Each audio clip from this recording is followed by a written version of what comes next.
दोस्तों, आज की इस वीडियो में मैं आपके लिए लेकर आया हूँ 10 ऐसे कमाल के रैंडम फैक्ट्स जो शायद आपको नहीं पता होंगे। Fact number 10। क्या आपको पता है कि आज से करीब 2000 साल पहले इस पृथ्वी पर जितना वजन इंसानों का था उतना ही वजन चींटियों का भी था।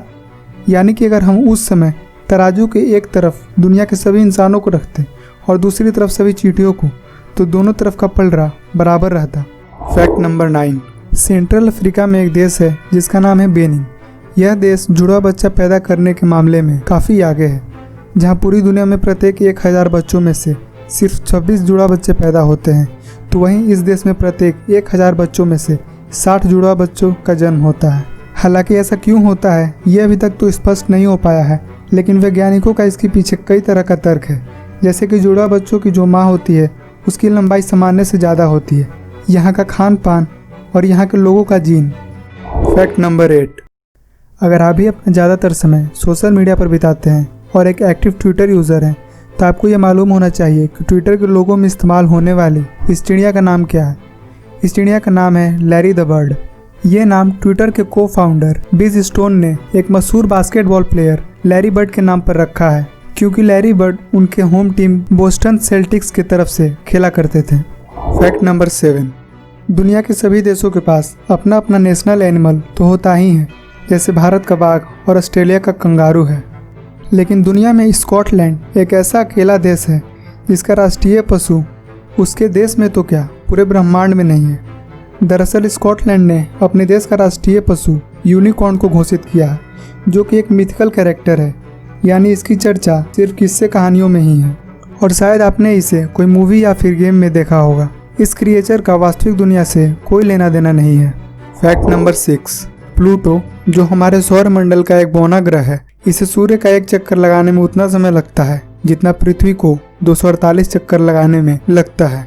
यानी कि प्लूटो का एक साल धरती के 248 साल के बराबर है। कल्पना कीजिए कि अगर आपका जन्म प्लूटो पर हुआ होता तो क्या आप अपना पहला बर्थडे मना पाते। Fact number 5। आपने न्यूयॉर्क, लंदन और पेरिस जैसे बड़े शहरों का नाम तो सुना होगा, लेकिन आपने कभी एक ऐसे शहर के बारे में कल्पना की है जो कि एक बड़े पत्थर के नीचे बसा हो?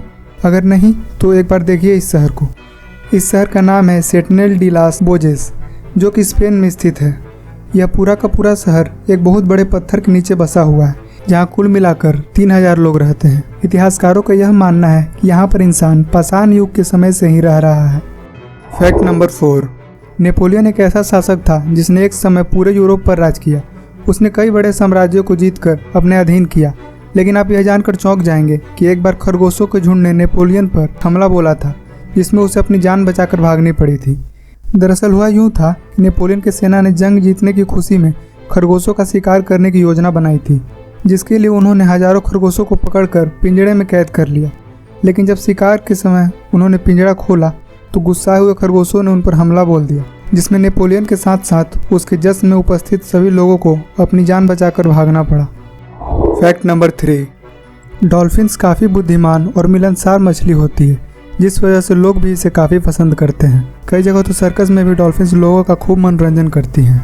लेकिन क्या आपको पता है कि इन डॉल्फिन्स को अमेरिकी और सोवियत संघ की सेना ने युद्ध में भी इस्तेमाल किया है। दरअसल वियतनाम युद्ध और शीत युद्ध के दौरान इन डॉल्फिन्स को कई कामों के लिए इस्तेमाल किया गया, जैसे कि पनडुब्बियों की सुरक्षा के लिए, गोताखोरों को इक्विपमेंट पहुंचाने के लिए या फिर खोए हुए इक्विपमेंट्स को ढूंढने के लिए। इन सभी कामों करने के लिए डॉल्फिन्स के पास कमाल की क्षमता होती है, जिसे सोनार कहते हैं। डॉल्फिन्स पानी के अंदर अल्ट्रासोनिक वेव उत्पन्न करती हैं, और जब वो वेव किसी भी सतह से टकराकर वापस आता है तो उसे सुनकर डॉल्फिन्स उस चीज़ का पता लगा लेती हैं, और इनकी इसी खासियत का इस्तेमाल दोनों तरफ की सेनाओं ने बखूबी किया। Fact number 2। जितनी प्राचीन और रहस्यमय मिस्र की सभ्यता है, उतनी ही रोचक वहाँ के राजाओं की कहानियाँ भी हैं, जिन्हें फ़िरौन कहा जाता था। ऐसा माना जाता था कि फ़िरौन काफ़ी पवित्र होते थे, इसलिए वो अपने आप को शुद्ध रखने के लिए बहुत सारे उपाय भी करते थे। एक बार एक फ़िरौन जिसका नाम पेपी द्वितीय था, उसने अपने शरीर के ऊपर लग रहे मक्खियों को भगाने के लिए अपने गुलाम को शहद से नहलवा दिया, ताकि सारी मक्खियाँ उस पर से हटकर उसके गुलाम के ऊपर जाकर मंडराएं। Fact number 1। मधुमक्खियों के डंक मारने से जो दर्द का एहसास होता है, शायद आप में से बहुत सारे लोग अच्छी तरह से जानते होंगे। मधुमक्खियाँ डंक तभी मारती हैं जब उन्हें बहुत ज़्यादा खतरा महसूस होता है, क्योंकि डंक मारने से उनका डंक टूट जाता है, जिस कारण से वो मर जाती हैं। लेकिन क्या आप ये जानते हैं कि मधुमक्खियाँ सिर्फ इंसानों को ही नहीं बल्कि एक दूसरे के ऊपर भी जहरीले ढंग से हमला करती हैं। मधुमक्खियों का झुंड किसी सेना की तरह रहता है, जिसमें बहुत सारे सैनिक मधुमक्खियाँ भी रहती हैं जो अपने छत्ते की हिफाजत करती हैं। अगर कोई अन्य छत्ते की मधुमक्खी उनका शहद चुराने के लिए आती है तो फौरन सैनिक मधुमक्खियाँ अपने जहरीले डंक से उसके ऊपर हमला कर देती हैं। तो आज की वीडियो में बस इतना ही। अगर वीडियो अच्छी लगी हो तो लाइक ज़रूर कर दें।